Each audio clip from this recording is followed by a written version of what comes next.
23 अगस्त 2023 को सुबह लगभग 3:45 के आसपास का यहाँ पर है वो समय होता है। एक व्यक्ति एक रेलगाड़ी के अंदर चढ़ता है, जनरल बोगी थी। अचानक उसकी नजर है वो बोगी के नीचे फर्श पर पड़ती है और वो महिला को देखता है। वो महिला खून से लथपथ पड़ी हुई थी और वो जैसे ही अपने मोबाइल निकालता है और मोबाइल निकालते ही वो वीडियो बनाता है और वीडियो सोशल मीडिया पर है वो डाल देता है। और जैसे ही ये वीडियो सोशल मीडिया पर वायरल हो रहा था तो कई तरह के सवाल यहाँ पर है वो खड़े हो जाते हैं। महिला कांस्टेबल ने है वो आधी वर्दी पहनी थी, आधी वर्दी उसके बदन पर ही नहीं थी और वो बहुत ही बुरी तरह से है वो घायल होती है। देखते ही देखते ये वीडियो हजारों नहीं बल्कि लाखों लोगों के मोबाइल में है वो पहुंच जाती है और बड़ी संख्या में है वो लोग इस सवाल का जवाब जानना चाहते थे कि आखिर ये महिला कांस्टेबल कौन है, इसके साथ क्या हुआ, किसने इसके साथ ऐसे घटना को अंजाम दिया। देखते ही देखते ये पक्ष हो या फिर विपक्ष या फिर राजनीतिक पार्टी हो, लोगों ने इसे है वो मुद्दा बनाना शुरू कर दिया। एक तरफ लोग सवाल कर रहे थे, दूसरी तरफ लोग आरोप लगा रहे थे कि उत्तर प्रदेश सरकार बड़ी बड़ी बातें करती है कि अगर महिला कांस्टेबल यहाँ पर सुरक्षित नहीं है तो आम लोग है वो सुरक्षित यहाँ पर उनकी सुरक्षा की जिम्मेदारी कैसे ली जा सकती है। बात यहीं पर नहीं रुकती बल्कि इलाहाबाद के जो हाई कोर्ट के मुख्य न्यायाधीश होते हैं उनके मोबाइल में भी ये वीडियो है वो पहुंच जाता है। जब वो इस वीडियो को अपनी आंखों को देखते हैं तो उन्हें यकीन तक नहीं होता है और वो जितनी बुरी तरह से इस महिला कांस्टेबल को घायल थी, वाकई ही इसके यहाँ पर है वो रोंगटे खड़ा कर देने वाला ये घटनाक्रम था। और वो यहाँ पर है वो आधी रात को एक बैठक बुलाई जाती है और बैठक बुलाने के बाद सबसे पहले इस घटनाक्रम को जानने के निर्देश दिए जाते हैं और साथ ही कहते हैं कि रेलवे को एक नोटिस दिया जाए। रेलवे ने है वो इस तरह के महिला अगर कांस्टेबल सुरक्षित नहीं है तो क्या होगा। यही नहीं, आप देख सकते हो कि एसटीएफ को भी बोला गया कि अपना है वो कर्तव्य यहाँ पर है वो निर्वहन सही तरीके से नहीं हो रहा है और आप विफल हो गए हो। जो कर्तव्य है यहाँ पर जब बात आती है ना कि यहाँ बल्कि पुलिस पर है वो दबाव बनता है, ना कि यहाँ पर है वो सरकार पर भी है वो पूरी तरह से है वो दबाव बन जाता है। उसके बाद में यहाँ पर है वो रेलवे पुलिस हो या फिर एसटीएफ हो, यहाँ पर सभी के लिए मुश्किलें खड़ी हो जाती है। उसके बाद है वो पुलिस अपना काम है वो करना शुरू कर देती है। जैसे ही हर व्यक्ति चाहता है कि इसके वीडियो में पहुंचना और जानना चाहता है कि आखिरकार इस महिला कांस्टेबल के साथ हुआ तो क्या हुआ, पुलिस यहीं पर जानने में है वो आखिरकार पुलिस कांस्टेबल के साथ हुआ तो क्या हुआ, ये जानने में है वो 3 सप्ताह तक है वो विफल रहती है और 3 सप्ताह यहाँ पर है वो गुजर जाते हैं। महिला पुलिस कांस्टेबल को होश नहीं आता है और वो बोल नहीं पाता है। जब वो बोलती है तो सच है वो सामने आ जाता है। नमस्कार, मैं हूं प्रकाश चौधरी, आप सभी देख रहे हैं प्रकाश बाम्बू चैनल के एक और नई कहानी में आपका स्वागत है। आज मैं आपको ये सच्ची घटना सुनाने जा रहा हूँ। ये सच्ची घटना है उत्तर प्रदेश का एक जिला है अयोध्या। बात कर रहा हूँ 21 सितंबर 2023 की रात को लगभग 1:30 बजे के आसपास का है। वो उत्तर प्रदेश पुलिस को हो और एसटीएफ को एक सूचना मिलती है कि नायक नगर थाना क्षेत्र में है वो चामोला गांव लगता है, वहां की एक लोकेशन मिलती है पुलिस को कि 2-3 लोगों की यहाँ पर है वो सूचना मिलती है। तो पुलिस ने है वो घेराबंदी शुरू कर दिया जाता है और पुलिस वहां पर जब पहुंचती है तो वहां पर दूसरी तरफ से है वो गोलियां चलनी शुरू हो जाती है। इसमें एक पुलिस सिपाही और 2 दरोगा है वो घायल हो जाते हैं। लेकिन वहां पर है वो हिम्मत रखते हुए जब यहाँ पर है वो पुलिस अपनी जवाबी कार्रवाई करते हैं तो उसमें लोगों को यहाँ पर है वो 2 लोगों को गोली लग जाती है। और गोली लगते एक व्यक्ति का नाम होता है आजाद खान और दूसरे व्यक्ति का नाम होता है, उसका नाम होता है विरमसर दयाल यानी कि उर्फ लल्लू। दोनों घायल हो जाते हैं। तीसरा साथी होता है वो मौके से वहां से भाग जाता है। इस घटना स्थल से लगभग वो 40 किलोमीटर दूरी पर एक जगह है यहाँ पर जो कि पूरा कैलेंडर थाना क्षेत्र लगता है, वहां से एक और लोकेशन मिलती है। जैसे ही लोकेशन पर है वो पुलिस पहुंचती है तो जाने के बाद वहां से है वो आम का बाग होता है और पास ही एक खेत होता है। उस खेत के आड़ लेते हुए एक व्यक्ति लगातार है वो पुलिस पर है वो फायरिंग गोली चला रहा था और गोलियां बरसा रहा था। यहाँ पर शुरू कर देता है अंदर, वहां पर लगातार है वो गोली चला ही रहा था। लेकिन जब पुलिस अपनी कार्रवाई पर आती है, अपनी जवाबी कार्रवाई पर आती है तो पुलिस है वो उस पर मौका पाते ही है उस पर गोली चला देती है और गोली चलाने के बाद है वो उस व्यक्ति का यहाँ पर है वो एनकाउंटर हो जाता है। और एनकाउंटर होने पर उस व्यक्ति के बारे में पूरा पता लगाया जाता है। उसकी पूरी डिटेल निकलने के बाद उसका नाम होता है अनीस खान और अनीस खान का एनकाउंटर हो जाता है। ये वीडियो और अनीस खान की जो ये खबर है वो पूरी यहाँ पर है वो पूरी सोशल मीडिया पर फैल जाती है कि अनीस खान का यहाँ पर है वो एनकाउंटर हो गया। ये क्यों हुआ, क्या कारण है, सभी लोग इसके बारे में है वो जानना बहुत ही इच्छुक थे कि अनीस खान का आखिर है वो तो क्या क्या इसने क्या ऐसी घटनाक्रम की जो इसको पुलिस को है वो यहाँ पर है वो सामना करना पड़ा और पुलिस ने इसका एनकाउंटर किया।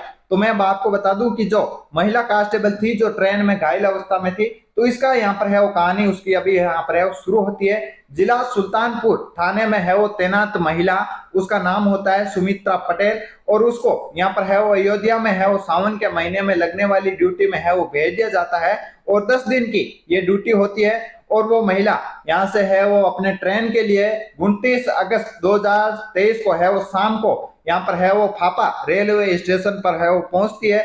उस रेलवे यहाँ पर जो रेल आती है उस रेलवे का यहाँ पर है वो रेलगाड़ी का नाम होता है रेस्क्यू एक्सप्रेस, यानी कि शेरियो एक्सप्रेस उसका नाम होता है। प्रयागराज से वो चलकर मलकापुर तक है वो जाती है, लेकिन इसको यहाँ पर है वो समय होता है 6:45 पर, और वो महिला कांस्टेबल जो सुमित्रा पटेल होती है वो इस ट्रेन में चढ़ जाती है। और रेलगाड़ी में चढ़ने के बाद में है वो उस महिला जब वो यहाँ पर है ऊपर की सीट पर बैठ जाती है, और ऊपर की सीट पर बैठने के बाद में है वो ऐसा बताया जाता है कि ये महिला लगभग 40 साल से है वो पुलिस में यहाँ पर है वो ज्वाइन की हुई है। 1998 के आसपास में इसने ज्वाइन की।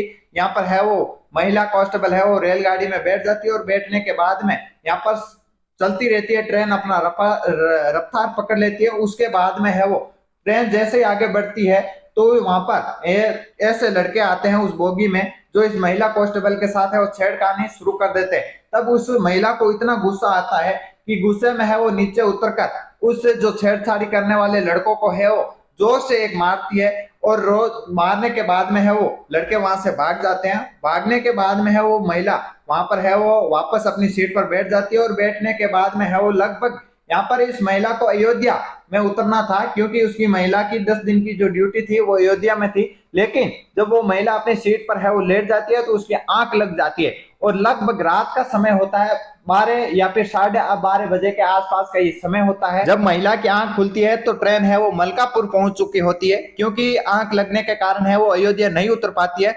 तो वहां पर मलकापुर के ही स्टेशन पर है वो इंतजार करती है वापस अयोध्या जाने के लिए, क्योंकि अयोध्या में उसकी ड्यूटी थी और ड्यूटी पर जाना भी बहुत जरूरी था, इसीलिए वो वहां पर इंतजार करती है। वो इंतजार करने के बाद में है वो लगभग है वो 3:05 पर है जो मलकापुर से है वही ट्रेन वापस है वो जाने अयोध्या की तरफ जाएगी। तो उसी ट्रेन में है वो वापस पहुंच जाती है और वहां पर बैठ जाती है। और बैठने के बाद में जैसे ये ट्रेन यहाँ से है वो 3:05 पर रवाना होती है, तो वहां पर है वो कुछ ऐसे लोग आते हैं, और वो लोग आते ही उस महिला कांस्टेबल के ऊपर है वो हथियार लेकर है वो आते हैं और उसे वहां पर है वो वार कर देते हैं। उसे यहाँ पर जो कपड़े होते हैं, जो वर्दी होती है, उसको यहाँ पर है वो उस वर्दी को भी यहाँ पर है वो फाड़ दिया जाता है और उसे अंध नग्न कर दिया जाता है। और उस महिला को यहाँ पर है वो इतना मारा जाता है कि वो एक मारने की ही फिराक में आए थे, लेकिन महिला कांस्टेबल है वो घायल हो जाती है। और लगभग यहाँ पर है वो समय यहाँ पर है वो 3:45 पर है वो ट्रेन अयोध्या पहुंच जाती है जो जनरल बोगी होती है। उसी में ही एक व्यक्ति यहाँ पर है वो अयोध्या से ही लोग चढ़ने शुरू हो जाते हैं। तब वो एक व्यक्ति है वो ट्रेन में यहाँ पर इस जनरल बोगी में चढ़ता है, तो वो यहाँ पर है वो अपने पैरों में कुछ अलग सा महसूस करने लगता है, क्योंकि खून है वो पूरी डिब्बे के अंदर है वो जनरल बोगी के अंदर है वो बीच जाता है, यानी कि फैल जाता है। फैलने के बाद वो अपनी अंधेरा होता है और अंधेरे के कारण वो अपनी मोबाइल की टॉर्च कर देखता है तो वो एक महिला यहाँ पर है वो नीचे गिरी हुई और अर्धनग्न यहाँ पर है वो बुरी हालत में घायल थी, और वो सांस लेने में भी यहाँ पर है उसे तकलीफ हो रही थी। तो उसे यहाँ पर है वो वीडियो बनाकर भी वो सोशल मीडिया पर वायरल कर देता है और आरपीएफ और सीआरपीएफ को वो सूचना देता है। और सूचना देने के बाद है वो उसे यहाँ पर है वो नजदीकी हॉस्पिटल में है पहुंचाया जाता है। और पहुंचाने के बाद में यहाँ पर उस महिला का इंजाज है वो डॉक्टरों ने हाथ खड़े कर दिए।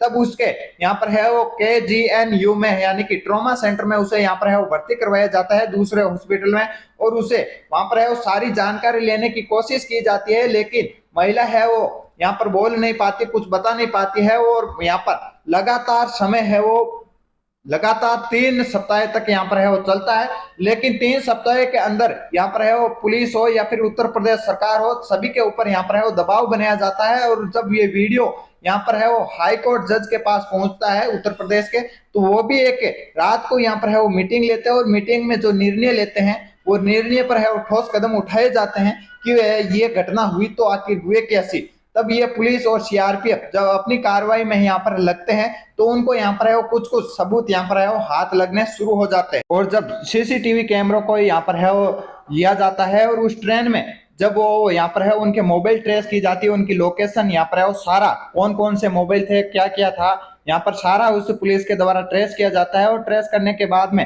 सीसीटीवी कैमरे में है कुछ सबूत मिलते हैं और 20 लोगों को यहाँ पर टारगेट किया जाता है। और 20 लोगों में से जब उस महिला कांस्टेबल को होश आता है तो उनके फोटोज और वीडियोज उन्हें महिला को दिखाए जाते हैं। तो उसमें से यहाँ पर है वो अनीस खान और आजाद खान पर है वो यहाँ पर है वो कुछ ऐसे यहाँ पर जो कपड़े थे, उसकी ड्रेसें थी, उनसे है वो पहचान में आते हैं। और पहचान में आने के बाद में है वो उनसे यहाँ पर है वो सोशल मीडिया पर इनके फोटो और वीडियोज है वो वायरल कर दिए जाते हैं कि ये लोग कौन है और फिर ये कहाँ के रहने वाले हैं। तो इनके बारे में यहाँ पर है वो पता चलता है और पुलिस में यहाँ पर है वो नहीं करने के कारण यहाँ पर है वो इनके 1-1 लाख रुपए यहाँ पर है वो इनाम भी रखती है कि ये इनकी जो सूचना देने वालों को यहाँ पर है वो 1 लाख का इनाम दिया जाएगा। जब इन लोगों का पता लगाया जाता है तो अनीस खान जो है वो और आजाद खान और लल्लू ये लोग होते हैं 3 लोग। इन 3 लोगों के बारे में है वो अच्छी तरह से इनके जो भी गांव होता है उनके पूरी डिटेल निकाली जाती है। और जब इनके ऊपर जो कितनी एफआईआर थी उनके बारे में पता लगाया जाता है तो अनीस खान के ऊपर है वो 6 एफआईआर दर्ज थी और आजाद खान के ऊपर 12 और लल्लू के ऊपर है वो यहाँ पर है वो 3 एफआईआर दर्ज थी। जब इस अनीस खान को यहाँ पर है वो 2017 में छेड़छाड़, एक लड़की को छेड़छाड़ के आरोप में यहाँ पर है वो यहाँ पर इसके ऊपर एफआईआर दर्ज थी। और उसके बाद में जब यहाँ पर है वो 2018 में इसमें एक लड़की के अपहरण के मामले में भी एफआईआर दर्ज थी, लेकिन ये गिरफ्तार पुलिस की गिरफ्तारी से दूर थे। जब ये लगातार ऐसी वारदातों को हरकतों को दे रहे थे, जब वो अनीस खान उस महिला कांस्टेबल के साथ में यहाँ पर है वो आता है और उस महिला कांस्टेबल लेटी होती है, तब उसके साथ में है वो वहां पर उसी सीट में बैठने को यहाँ पर है वो जबरदस्ती करता है। लेकिन अनीस खान की जो हिम्मत देख सकते हो उसको आप देख सकते हो कि लोग है वो पुलिस की वर्दी से डरते हैं, लेकिन उसने है वो पुलिस की ही वर्दी से यहाँ पर है वो पंगा लेना शुरू कर दिया। और जब वो महिला यहाँ पर है वो अकेली होती है तो उसके ऊपर वो वापस आते हैं, पूरा ध्यान रखा जाता है कि ये महिला कहाँ जाती है कहाँ नहीं जाती है। और जब वो महिला वापस उसी ट्रेन में है वो बैठती है तो उसके ऊपर है वो ऐसी हरकतें करते हैं। उसके बाद में यहाँ पर है वो अनीस खान जो कि उसका यहाँ पर है वो एनकाउंटर हो जाता है, जिसने यहाँ पर है वो पुलिस के दो गिरफ्त में आने से पहले उसने यहाँ पर है वो पुलिस के ही ऊपर यहाँ पर है वो पुलिस के ही जवानों को गिरफ्तार किया और गिरफ्तार करने के बाद में है वो यहाँ पर है उसका एनकाउंटर हो जाता है।